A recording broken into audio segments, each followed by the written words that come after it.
ప్రతిపక్షాలు మాట్లాడే అర్హత లేదు.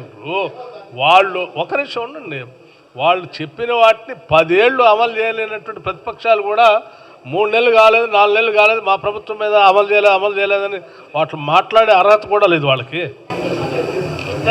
మీరు రైతు బంధు రైతు భరోసాగా వివరిస్తున్నారు. 10,000 ఇచ్చి 15 ఇస్తారప్పటికీ ఇప్పుడేమో బోనస్ 500 కొంత ఒక కండిషన్ పెట్టారు.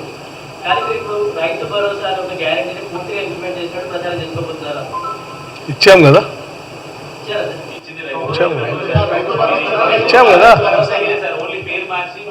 ఇచ్చామా లేదా? రైతు దాని పేరు రైతు భరోసాగా మార్చాము. ఒక నిమిషం, రైతు భరోసా ఇచ్చేదా? 10,000 ఇచ్చామా లేదా? ఇచ్చాము కదా. తర్వాత రైతు భరోసా సంబంధించినటువంటి దాన్ని మీ విధి విధానాలు ఇంకా ప్రకటించలేదా అంటే ప్రకటిస్తాం త్వరలో, దాన్ని కూడా అది కూడా చేస్తాం.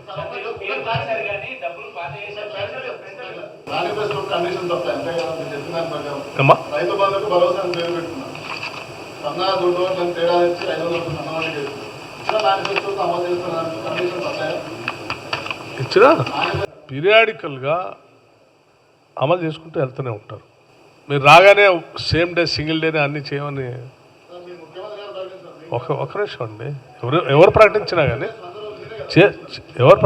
కానీ you just compare with a party which has not implemented even after 10 years also. మేము 10 రోజులు కాకముందే మొదలు పెట్టాము. You must appreciate that. మేము రాగానే గంట కూడా కాలేదు అసెంబ్లీలో. మేము ప్రమాణ స్వీకారం చేసిన 1 అవర్లోనే బయటికి కూడా పోకుండా with in the premises of the assembly అక్కడికే బస్సు పిలిపించి అక్కడి నుంచే స్టార్ట్ చేశాం. అక్కడి నుంచే రాజు ఆరోగ్యశ్రీ 10 లక్షలు స్టార్ట్ చేశాం. టైం తీసుకోకుండా 1 మంత్ లోపలనే మళ్ళీ మిగతా అన్నీ చేశాం. So ongoing process. Will do that. Thank you.